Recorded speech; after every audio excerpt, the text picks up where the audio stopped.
Fixed cost is the cost which does not vary with the level of output, which means that it stays the same. But there is one more thing, that in the short run. Now, short run means that for some period of time it would not change, but after a year maybe it would also change. So, if I take the example of fixed cost, that can be rent, interest repayments. For example, if you have taken loan from the bank, then you have to repay that at least for a year. We assume that it will be the same repayments, but after a year if you expand, then you might have to take more loans, and then this would change as well.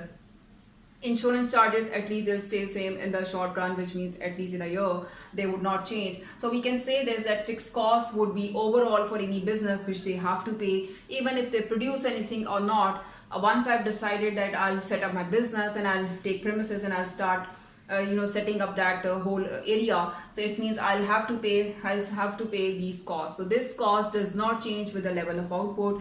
Even if I produce nothing, or if I produce 100 units, 200 units, I will have to pay the same, at least in the short run. So if I'll make the graph, I'll draw the graph for this. So it would be a straight line.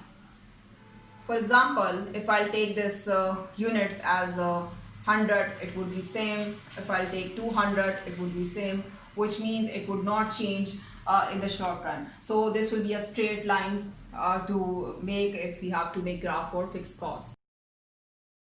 Variable cost is a cost which varies with the level of output. If we produce 10 units, we have to pay different variable cost. If we increase this to 100 units, then we have to pay more variable cost. And example can be wages. For instance, if we have to produce 10 units, it means we have to employ less labor and we have to pay less wages. But if we have to produce 100 units, we have to employ more laborers, and then we have to pay more wage bill to those workers. So it means that wages would increase according to the level of output. Same goes for the raw material, that if we produce 100 units or 10 units, there will be a difference of this raw material cost, because there will be less raw material involved for 10 units, but it will be more for the 100 units.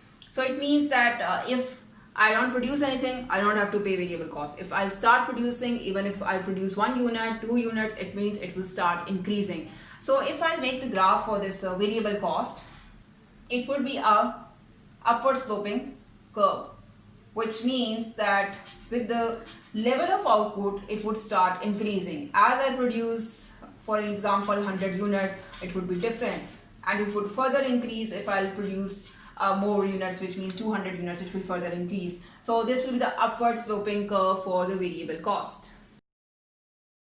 Total cost for any business is the combination of fixed costs and variable costs, which means that if we have to calculate total costs, we have to take that aggregate fixed costs which business has to pay no matter what the level of production is, and the variable cost which varies according to the level of output. So at any level we will calculate this by adding up this fixed cost and variable cost.